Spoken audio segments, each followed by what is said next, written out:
அனைவருக்கும் வணக்கம். நோக்கத்தை விழித்தெழச் செய்தல் என்ற தலைப்புல நம்முடைய அன்பிற்குரிய ராஜி மாஸ்டர் வழங்கியுள்ள பண்டாரா அருள் செய்திய படிச்சுட்டு இருக்கோம். இது வரைக்கும் நம்ம அதுல படிச்சதுல முக்கியமான விஷயம், எல்லா விதமான வாய்ப்புகளும் வசதிகளும் இருந்தும் நம்மளால ஏன் முறையாக பயிற்சி செய்ய முடியவில்லை அப்படிங்கிற ஒரு கேள்வியோட இருந்த ஒரு பெண்ணுக்கு மாஸ்டர் கொடுத்த ஒரு முக்கியமான கேள்வி. அதாவது, நீங்க உங்களுடைய பயிற்சி முறையை பண்றப்ப எப்படி பண்றீங்க? அது மேல இருக்கிற ஆர்வத்தினால பண்றீங்களா, இல்ல உலகியல் வாழ்வு மேல இருக்கக்கூடிய ஒரு வெறுப்புனால, அஜிடேஷன்னால இந்த பயிற்சியை பண்றோமா அப்படிங்கிற மாதிரி 2 கேள்விகளை கேட்கிறாரு. கேட்டுட்டு மாஸ்டர் சொல்றாரு, அன்பும் வேதனையும் அப்படிங்கிற அந்த 2 விஷயம் இருக்கு.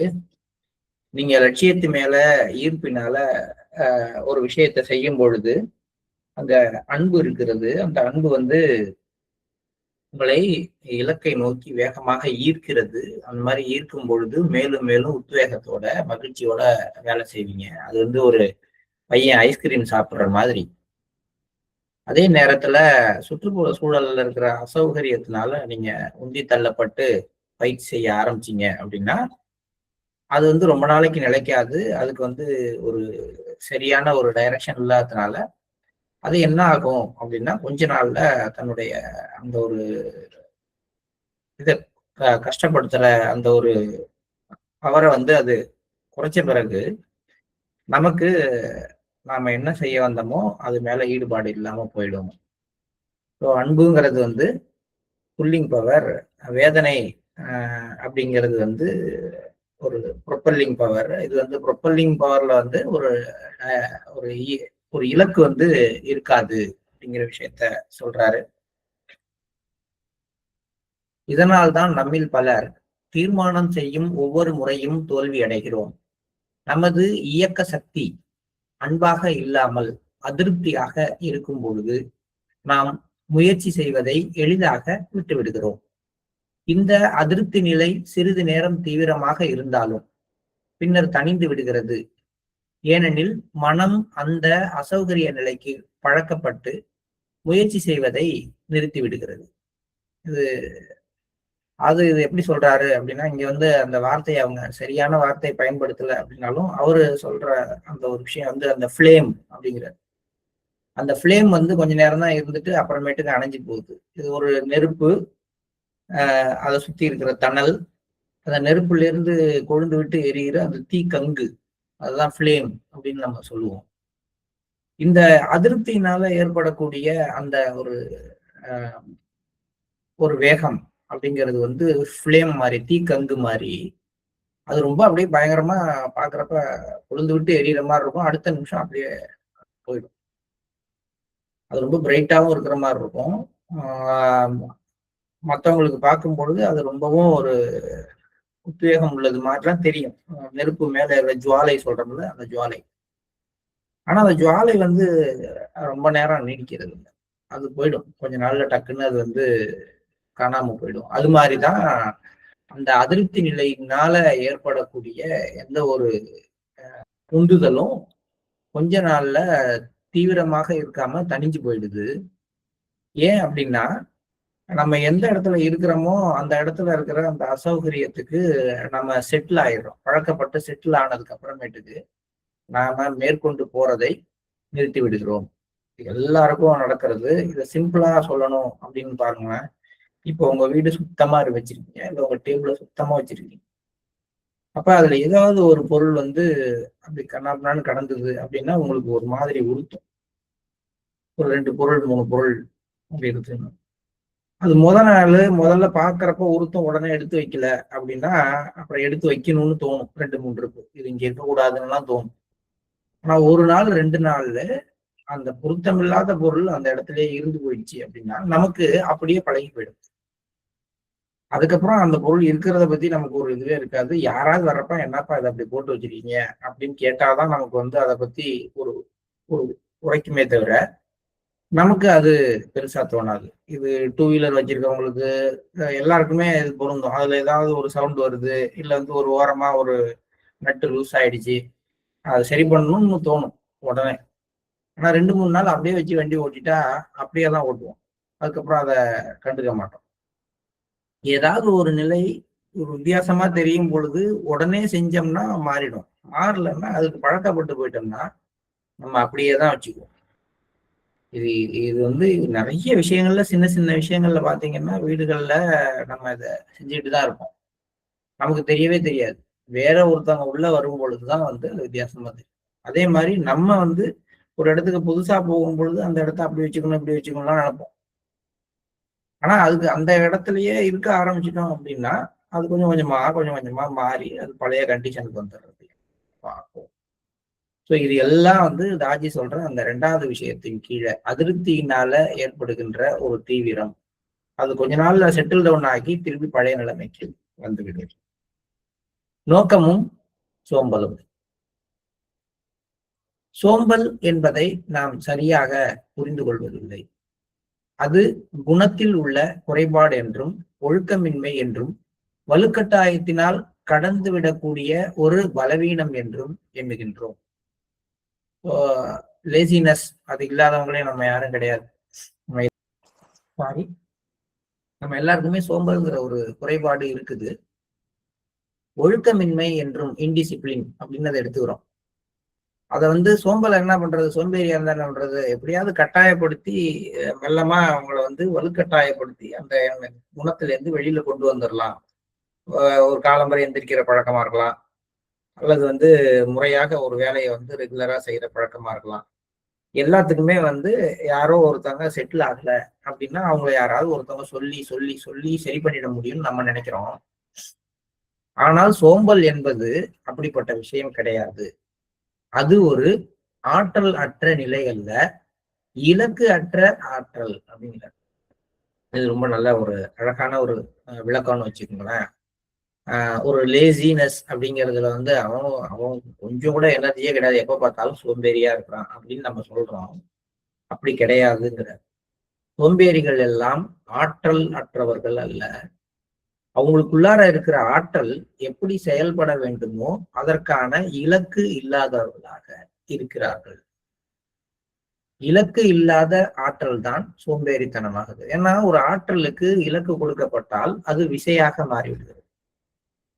எப்ப வந்து இதெல்லாம் வந்து நம்ம சின்ன கிளாஸ் சயின்ஸ்லயே நம்ம படிப்போம். ஆற்றல் என்பது வேறு, விசை என்பது வேறு. ஆற்றல் என்பது ஒரு ஸ்கேலர் குவான்டிட்டி, விசை என்பது ஒரு வெக்டர் குவான்டிட்டி அப்படின்னு படிப்போம்.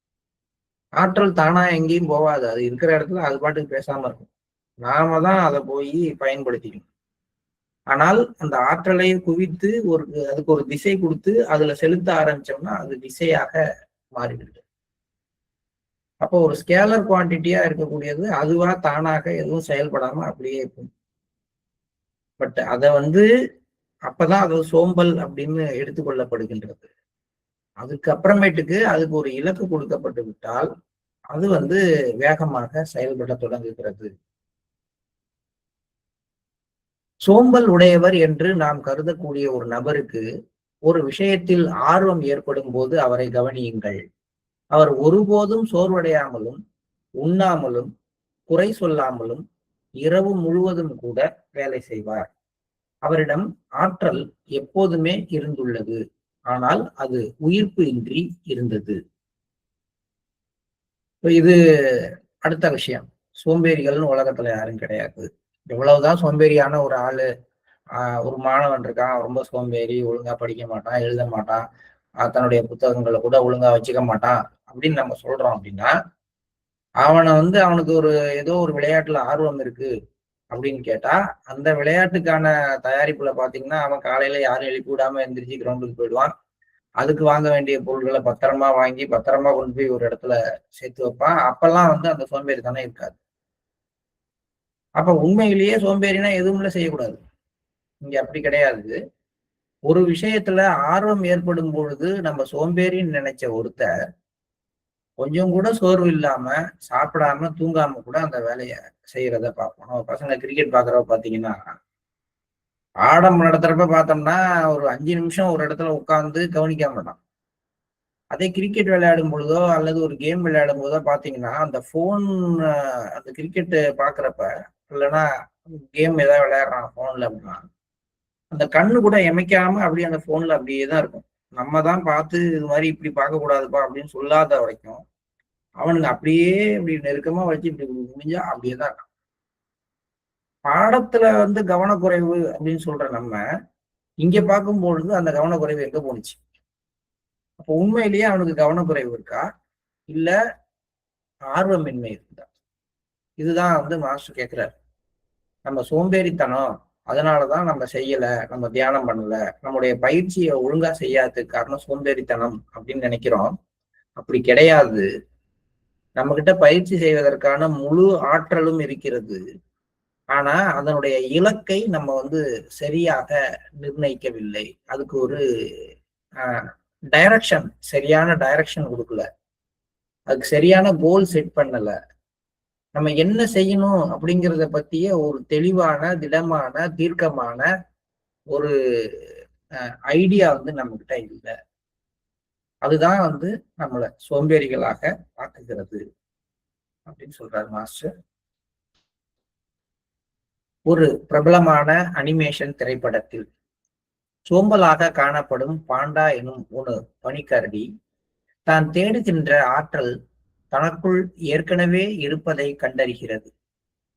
அந்த படத்தின் முதன்மை கதாபாத்திரமான அதிக எடை கொண்ட அந்த பாண்டா அந்த பள்ளத்தாக்கில் இருக்கும் உயிரினங்களிலேயே மிகுதியான சோம்பல் கொண்டதாக உள்ளது. அதற்கு அரண்மனை படிக்கட்டிகளில் ஏறுவது கூட கடினமாக இருந்தது. பயிற்சியின் போது தூங்கிவிடுகின்றது. குங்ஃபு மாஸ்டரும் பிற மாணவர்களும் அதற்கு பயிற்சி அளிப்பதே பயனற்றது என்று கருதுகிறார்கள். வெளிப்புறமாக காண்கையில் அனைத்து விதங்களிலும் அது தாமச குணத்தின் உருவமாக திகழ்கிறது. ஆனால் பின்னர் மாற்றத்தை ஏற்படுத்தக்கூடிய ஒரு முக்கியமான தருணம் வருகிறது. சோம்பலாக காணப்படுகின்ற அந்த பாண்டா உண்மையிலேயே ஏதோ ஒரு விஷயத்தினால் உந்தப்படும் பொழுது, ஆங்கிலத்துல நல்ல வார்த்தையா கொடுத்துருக்காங்க, அது motivated by something that genuinely ignites him. அது உள்ளுக்குள்ளார அந்த ஒரு பொறியை ஏற்படுத்தும் பொழுது, உள்ளுக்குள்ளார ஒரு அக்னி சிறகு அப்படின்னு சொல்றோம் இல்லையா, அது மாதிரி ஒரு ஒரு அக்னியை உருவாக்கும் பொழுது அதுக்குள்ளார ஒரு மோட்டிவேஷன் வந்துடுது. அகத்தூண்டுதல் பெற்று முற்றிலும் மாறுபட்ட விதத்தில் மாற்றமடைவதை அதன் மாஸ்டர் கண்டறிகிறார். சமையலறையில் பயிற்சி நடக்கின்ற பிரபலமான காட்சி ஒன்றில் அந்த பாண்டா கால்களை நேர்கோட்டில் நீட்டியும் குதித்து தாவியும் வியப்பூட்டும் வகையிலான சாகச அசைவுகளை செய்கிறது. ஒரு கொழுக்கட்டையை பெறுவதற்காக இவை அனைத்தையும் அது செய்கின்றது. பயிற்சி அறையில் உட்கார்ந்து எழும் உடற்பயிற்சியை செய்ய இயலாத அந்த உடல் திடீரென அசாதாரண சுறுசுறுப்புடன் செயல்படும் திறன் கொண்டதாக மாறிவிட்டது. இது ஆற்றல் எப்போதும் அங்கு இருந்துள்ளது. ஆனால் ஆர்வம் அப்படின்னு இவங்க போட்டிருக்காங்க. அது சரியான ஒரு மொழிபெயர்ப்பா வராது. அந்த பாண்டாவுக்கு ஆர்வமும் தான் இருந்தது.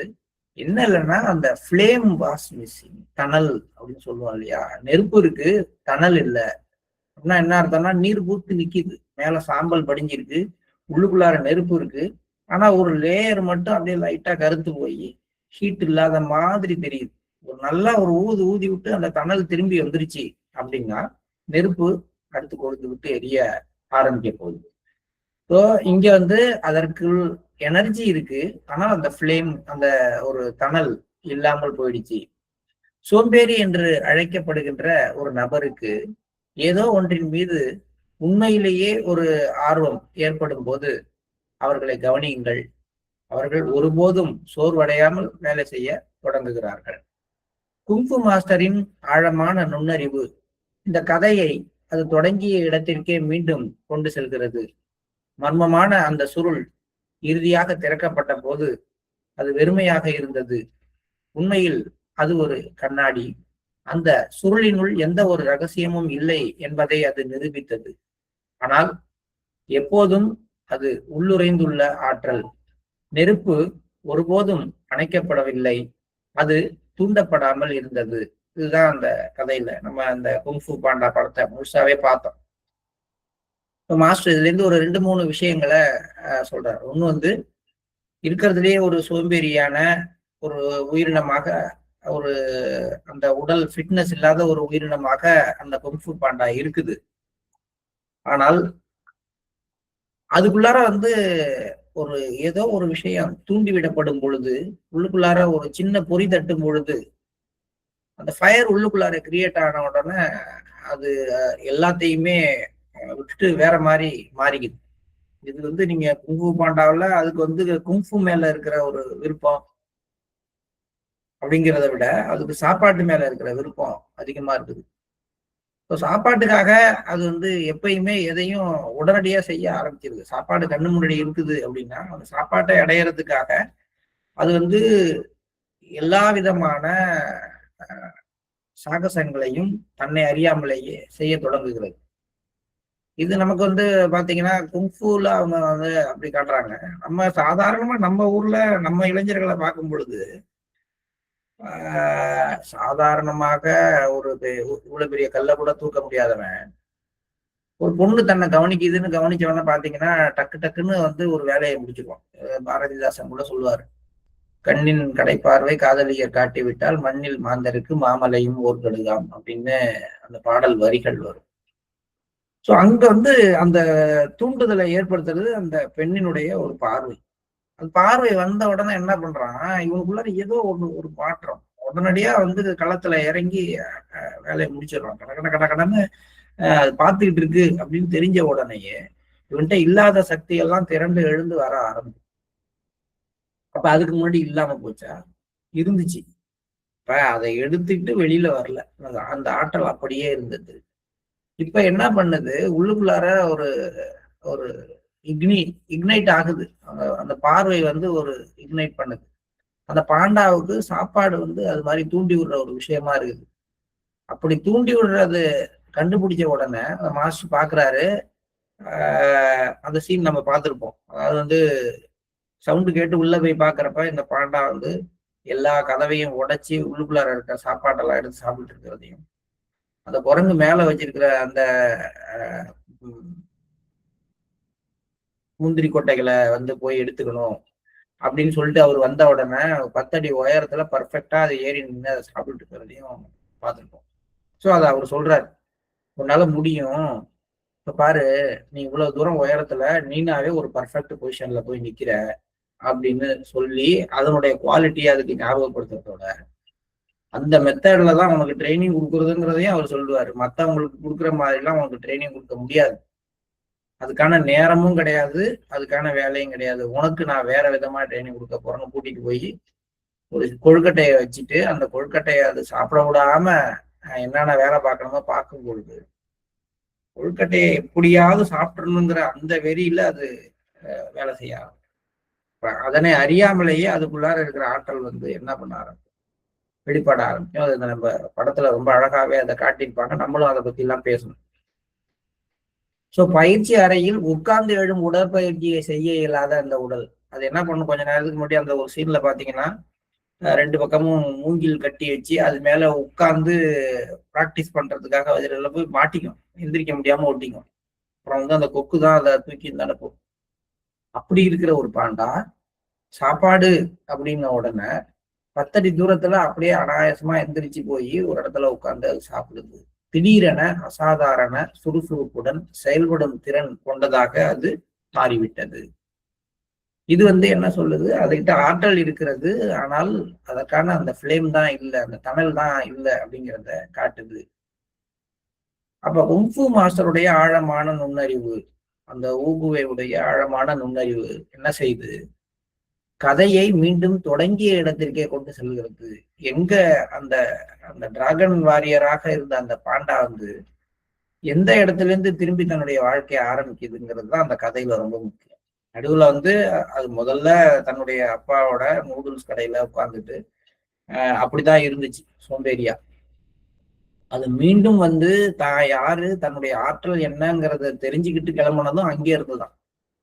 இப்ப படத்துல கதையில அந்த இடத்த பாத்தீங்கன்னா இருந்த இடத்துலயே தான் இருக்கிறான், சேஞ்ச் வருதுங்கிறது தான் முக்கியம். அவர் வந்து மாற்றம் அடையும் பொழுது எங்கேயோ அரண்மனையில அந்த குங்ஃபு கத்துக் கொடுக்குற மாஸ்டருக்கு முன்னாடி எல்லாம் அவர் மாறல. அங்கெல்லாம் ஒரு ஒரு சின்ன சின்ன தயாரிப்புகள்லாம் நடக்குது. ஆனா அந்த டிராகன் ஸ்க்ரோலை பார்த்துட்டு அதுல தன்னுடைய முகத்தை பார்த்தப்ப அதுக்கு ஒன்றும் தெரியல. பட் அவங்க அப்பா கிட்ட there are no secret ingredients அப்படின்னு அது சொல்லி கொடுக்குது இல்லையா, எந்த விதமான ஒரு ஸ்பெஷலான மெனுவும் கிடையாதுப்பா, அப்படிலாம் எதுவுமே கிடையாது அப்படின்னு சொன்ன பிறகுதான் அதுக்கு புரியுது. அப்ப ஏற்கனவே உனக்குள்ளார என்ன இருக்கோ அதுதான், அது இனர்ஷியா அப்படியே உறைஞ்சு போய் நிலையாற்றலாக உள்ளுக்குள்ளார டார்மெண்டா இருக்கு. நெருப்பு எப்பயுமே இருக்கு, ஆனால் அது இன்னும் தூண்டப்படாமல் இருக்கு. அந்த நிமிஷத்துல அது தூண்டி விடப்பட்ட பிறகு அந்த பாண்டா டிராகன் வாரியராக மாறி போகிறது. இதுதான் அவர் சொல்றாரு. அதனால இந்த 2 பகுதியிலையும் இந்த இதுவரைக்கும் படிச்ச விஷயத்துல பாண்டாவோட கதையையும் சொல்லி மாஸ்டர் சொல்றது என்னன்னா, சோம்பல் அப்படின்னு எதுவும் கிடையாது. சோம்பல் அப்படின்னோடனே அங்க ஆற்றல் கிடையாது, அவங்க எதுவுமே செய்யறது இல்லை, அவங்களுக்கு அதுக்கான எனர்ஜி இல்லைன்னு நினைக்காதீங்க. நீங்களுமே சரி, நீங்க ரொம்ப சோம்பேறி அப்படின்னு உங்களுக்கு நீங்களே முத்திரை குத்தி கொள்ளாதீர்கள். குத்து கவனிச்சிங்கன்னா உங்களுக்கு ஆர்வம் உள்ள விஷயங்கள்ல நீங்க செய்யும் பொழுது எந்த அளவுக்கு வேகமும் அதுல செயல்படுதுன்னு பாருங்க. அப்ப அவ்வளவு எனர்ஜி இருக்கு. நீங்க அதை தியானத்தை நோக்கி திருப்பல இன்னும் அப்படிங்கிறது தான் உண்மை. இது அந்த பெண்ணுக்கானதுன்னு வச்சுக்கிட்டீங்கன்னா, அந்த பெண் கேட்கறது, எனக்கு எல்லாம் இருந்தும் காலம்பரை எந்திரிக்கும் பொழுது எந்திரிக்க தோண மாட்டேங்குது, ஏதோ ஒண்ணு தடுக்குதுன்னு சொல்றதுதான் சொல்றாரு. உனக்கு இன்ட்ரெஸ்டான ஒரு விஷயத்துல நீ ஈடுபடும் பொழுது இது மாதிரி இருக்க மாட்ட. அப்ப அந்த எனர்ஜி இருக்கு. அதை அந்த இந்த பக்கம் திருப்பி விடுறதுக்கு என்ன தேவை? தியானத்து மேல ஒரு ஆர்வம் தேவை. லட்சியத்தை அடைந்தே தீர்வேன்னு ஒரு நெருப்பு உள்ளுக்குள்ளார கனன்று கொண்டு இருக்க வேண்டும். அந்த கனல் தான் என்ன பண்ணும், உன்னை இதை செய்யறதுக்கு தூண்டிவிடும் அப்படின்னு சொல்றார். ஐஸ்கிரீம் சாப்பிடுவதற்கான விருப்பம், இது நம்ம எல்லாருக்குமே நல்லா தெரியும். ஒரு சிறுவனிடம் உனக்கு ஐஸ்கிரீம் வேண்டுமா என்று கேட்டால் அவனுடைய பதில் என்னவாக இருக்கும் என்று நினைக்கிறீர்கள்? அவன் தனது மனோபலத்தை ஒன்று திரட்ட வேண்டுமா அல்லது இணங்கி சொல்வதற்கு போராட வேண்டுமானா? நிச்சயமாக இல்லை. ஏன்னா ஐஸ்கிரீம் சாப்பிடுவதற்கான உண்மையான ஆர்வம் இருக்கும் பொழுது இயல்பாகவே ஆற்றல் அதை நோக்கி பாய்ந்து செல்லும். எது மேல நமக்கு ரியல் இன்ட்ரெஸ்ட் இருக்கோ அதை நோக்கி நம்முடைய எனர்ஜி தானாக வித்தவுட் எனி ஒரு முயற்சியும் இல்லாமலேயே அந்த நம்மள்ட்ட இருக்கிற எனர்ஜி என்ன ஆரம்பிச்சிடும், ஃப்ளோ ஆக ஆரம்பிச்சு.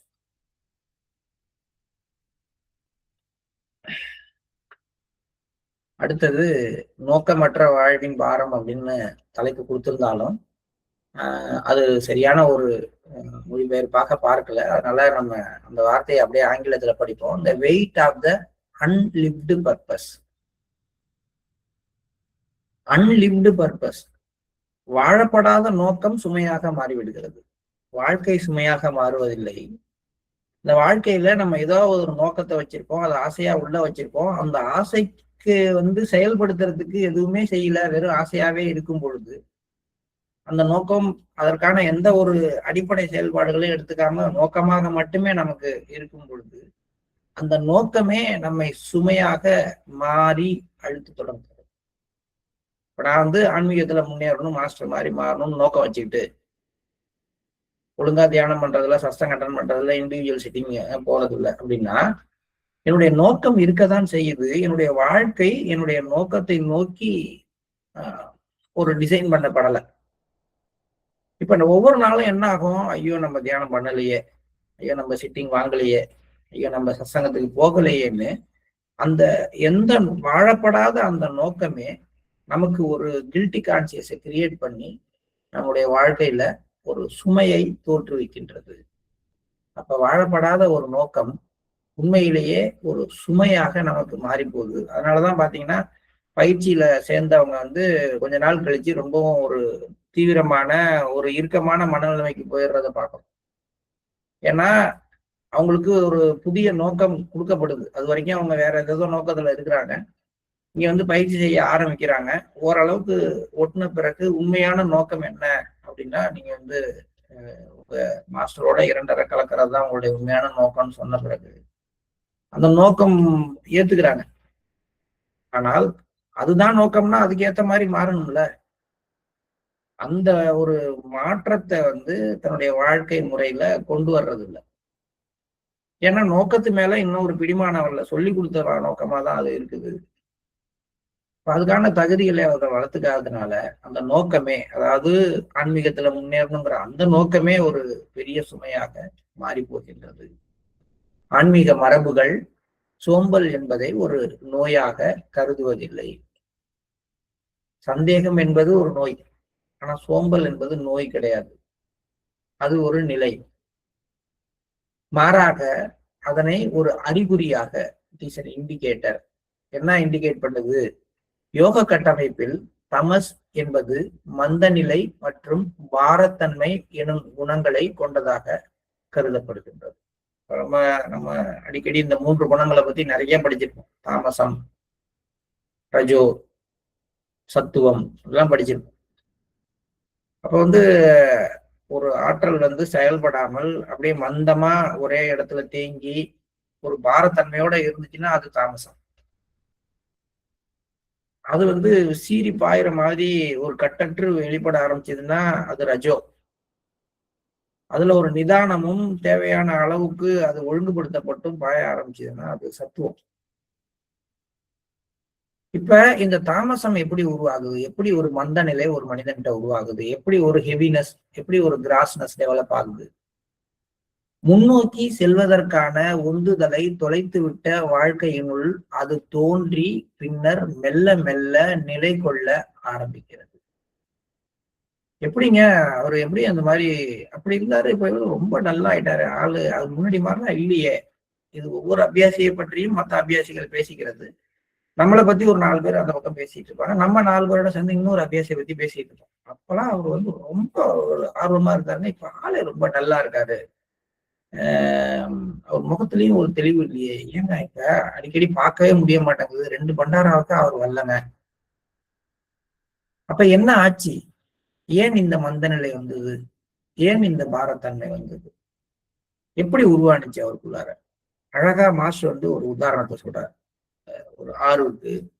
இந்த ஆறுல தண்ணி ஓடிட்டு இருக்கு. ஆறு எங்க மலையில இருந்து உற்பத்தி ஆகி வருது. அது ஓடுறப்ப பள்ளத்துல இருந்து மேட்டுக்கு ஓடுவோம், மேட்டுல இருந்து பள்ளத்துக்கு ஓடுவோம், மேட்டுல இருந்து பள்ளத்துக்கு தான் ஓடும். அப்ப கொஞ்சம் மேடான பகுதியிலேருந்து பள்ளமான பகுதிக்கு ஓடும் பொழுதுதான் ஆத்துல தண்ணி ஓடுறதுக்கான வாய்ப்பு இருக்கு. அந்த ஓடிக்கிட்டு இருக்கும் பொழுது அந்த தண்ணி, அந்த கரண்ட் வாட்டர் எப்படி இருக்கு அப்படின்னா அது வாட்டராகவே இருக்கு, ரொம்ப மென்மையா இருக்கு. அதனுடைய குணாதிசயங்கள் ரொம்பவும் விரும்பத்தக்கதாக இருக்கு, ரொம்ப லைட்டா இருக்கு. சரி, அதன் பிறகு மலையிலேருந்து கீழே இறங்கி வந்தது. சமவெளிக்கு வரும் பொழுது ஓரளவுக்கு அந்த இன்க்ளினேஷன் குறைஞ்சிக்கிட்டே வருது. தண்ணியோட ஸ்பீடு குறையுது, ஆனா ஓடிட்டு இருக்கு. லாஸ்டா கடலுக்கு போகிறப்ப கிட்டத்தட்ட கடலை நெருங்கும் பொழுது பாத்தீங்கன்னா அந்த பக்கமும் தண்ணி தேங்கி நிக்குது, இந்த பக்கமும் பள்ளம் குறைஞ்சு போகுது. அந்த மேடு பள்ளம்ங்கிறது போய் பேலன்ஸ் ஆன ஒரு இடத்துக்கு வருது. கிட்டத்தட்ட அந்த தண்ணி ஓடுறதுக்கான தன்மையானது நின்று போகுது. இப்ப என்ன ஆகுது? ஓடிக்கொண்டிருந்த தண்ணி அந்த வேகம் குறைஞ்சு குறைஞ்சி கடைசியில ஒரு இடத்துல தேங்க ஆரம்பிக்குது. தேங்க ஆரம்பிச்ச உடனே அந்த தண்ணியில அந்த ஒரு தூய்மை தன்மை குறைஞ்சி பாசம் பிடிச்சி அதுல கொஞ்சம் கொஞ்சமா அது இப்ப ஒரு ஓடிட்டு இருக்க தண்ணி, ஆறுல ஓடுற தண்ணியில போனீங்கன்னா இங்க சேர பார்க்க முடியுமா? மணல் தான் பார்க்க. அதே அது ஓரமா ஒரு இடத்துல குட்டை மாதிரி தேங்கி இருந்ததுன்னா அதுல பாத்தீங்கன்னா செடிமெண்ட் ஆகி கொல கொலன்னு ஒரு சேரோட அந்த தண்ணி இருக்கிறது. ஒரு நாள் 2 நாள் இல்ல, தொடர்ச்சியாக அந்த தண்ணி தேங்கியே இருக்குது அப்படின்னா மெல்ல மெல்லமா அது ஒரு ஒரு சேரும் சகதியும் நிறைஞ்ச ஒரு சதுப்பு நிலம் மாதிரி கெட்டியா மாறி போகுது, ஒரு செமி சாலிடா மாறி போகுது. சரி, இப்ப அதுல தண்ணி இருக்கா இல்லையா? ஒரு சதுப்பு நில பகுதியில சேரும் சகதியுமா மாறின ஒரு ஆட்டினுடைய கழிமுக பகுதியில இருக்கிற அந்த தண்ணியில தண்ணியினுடைய தன்மை இருக்கா இல்லையா? இருக்கு. அதனுடைய அந்த ஒரு பயாலஜிக்கலா பார்க்கும் பொழுது நீர், அதுக்குரிய ஈரம், அதுக்குரிய உயிர் சக்தி இருக்கதான் செய்கிறது. ஆனால் அது தன்னுடைய தன்மையை, அதனுடைய குணத்தை கொஞ்சம் கொஞ்சமா இழந்துருச்சு. ஏன்? ஏன்னா அதற்கான திசை வந்து மாறி போச்சு. அது வேகமா மேலிருந்து கீழ் நோக்கி ஒரே திசையில பள்ளத்தை நோக்கியே பாய்ந்தோடும் வெள்ளம் போல் அப்படின்னு சொல்ற மாதிரி அது பாட்டுக்கு ஓடிட்டு இருந்துச்சு. அதுக்கு ஒரு இலக்கு இருந்துச்சு. அந்த இலக்கு அதுக்கு ஒரு உந்துதலை கொடுத்துட்டு இருந்துச்சு. அதுவே தேங்கினாலும் பள்ளம் அதை கூப்பிட்டுது, வா வா நான் இன்னும் பள்ளமா இருக்கிறேன் வான்னு கூப்பிட்டுது. அது ஓடிக்கிட்டே இருந்துச்சு. ஒரு நாள் வந்துச்சு, பள்ளமே இல்லை. அதுக்கு வந்து இலக்கு தெரியல. இப்ப அது இப்படி தேங்கி நிற்கும் பொழுது கூப்பிடுறதுக்கு அதை விட பள்ளமான ஒரு பகுதி இல்லை, அங்கேயே நின்றுச்சு. அந்த ஈர்ப்பு, கீழ்நோக்கிய சரிவு, இந்த வழியில் வா என்று முன்பு கூறிய அந்த அமைதியான அழைப்பு, இதெல்லாம் மாறி போச்சு. சோ இப்ப நதி ஓடல, தேங்கி சேரும் சகதியமா மாறி கடைசியில ஒரு சதுப்பு நிலமாக மாறிவிட்டது. இது அப்படியே எடுத்துட்டு வந்து நமக்குள்ளார வைங்க. அப்ப உள்ளுக்குள்ளார வந்தோம், பயிற்சி பண்ண ஆரம்பிச்சோம். அப்ப நமக்கு இதுல ஒரு ஆர்வம் இருந்துச்சு, நமக்கு ஒரு டைரக்ஷன் இருந்துச்சு. ஏதோ ஒண்ணு செய்யணும், போகணும், மாஸ்டரை போய் பார்க்கணும், HFN போகணும் இருந்துச்சு. அதை செய்யறப்ப என்ன ஆனிச்சுன்னா, அந்த ஃப்ளோ வந்து கட் ஆகாம ஓடிக்கிட்டே இருந்துச்சு. டல்னஸ்ங்கிறதே கிடையாது. ஏன்னா வாரத்துக்கு 2 HFN போயிட்டு இருந்தோம், ஒரு மாசத்துக்கு ஒரு தடவையாவது போய் மாஸ்டரை பார்த்துட்டு இருந்தோம், ரெகுலரா போய் ப்ரிசெப்டர்ட்ட சிட்டிங் எடுத்துருவோம். இதெல்லாம் இருக்கும் பொழுது கொஞ்சம் கூட சோர்வுங்கிறதுக்கு வேலை கிடையாது. ஒன்று முடியறதுக்குள்ளார அடுத்த ஒரு கால், ஒரு பள்ளம், ஒரு தேக்கம் வர்றப்ப அந்த நதிக்கு வந்து அடுத்து ஒரு பாறை குறுக்க வருது, லைட்டா தேங்குது. ஆனா அந்த பாறையை தாண்டோம்னு இருக்கிற பள்ளம் என்ன பண்ணுது, தண்ணி தேங்கி இந்தாண்ட ஊத்த ஆரம்பிச்சோன்னா இழுக்குது. அப்ப பாறையும் உருட்டிக்கிட்டா தண்ணி போற மாதிரி. ஒரு நாள் சோர்வு வர்றதுக்குள்ளார ஒரு சிட்டிங் எடுக்கிற டேட் வருது, போய் சிட்டிங் எடுத்தோம்னா அது எல்லாத்தையும் அடிச்சு இழுத்துக்கிட்டு அடுத்த பக்கம் போகுது. இப்படிலாம் நம்ம இருக்கிறோம்.